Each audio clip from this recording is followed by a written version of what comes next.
God and you scroll past this, it's all good, no worries. Nothing bad is gonna happen to you at all. But since you stayed, I have a challenge for you this week, March 23rd through 29th. It's not gonna be comfortable, but it will be life-changing. I challenge you not to complain at all. That's right, don't let one single negative word come out of your mouth. You know, the devil doesn't have to put a curse on you if he can get you to do it for him. Now, what do I mean by this? The devil's strategy is very sneaky. He's gonna give you thoughts this week that say, my life sucks, nothing ever goes my way.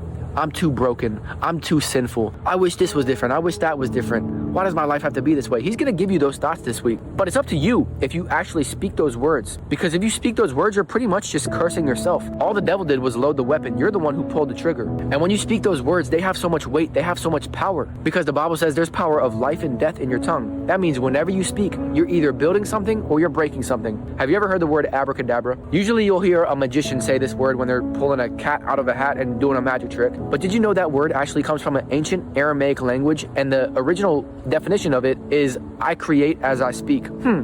That sounds like what God did when he created the world, right? God created the world with what? With his words. And it's not like he had to create the world with his words. So when he does something like that, it makes you want to pay attention. Why did he do that? He could have snapped his fingers. He could have thought the world into existence, but he spoke the world into existence. And you know the very first thing he said about us is that he made us in his own image. So if God created the world with his words, what worlds are you creating with your words? If you're always talking about how tired and depressed you are, you have literally been creating your own world of tiredness and depression. But what if this week you started talking about how grateful and blessed you are? Because where attention goes, energy flows. Some of you guys are praying for victory while you're speaking defeat over yourself. You're praying for faith, meanwhile you're speaking doubt over yourself. You're praying for positivity, meanwhile you're speaking negativity over yourself. You're praying for God to lift you up, meanwhile your own words are tearing you down. Think about David when he went up against Goliath.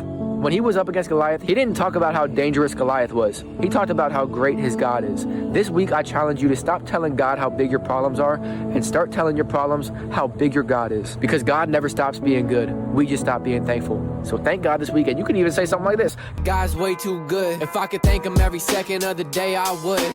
If you love God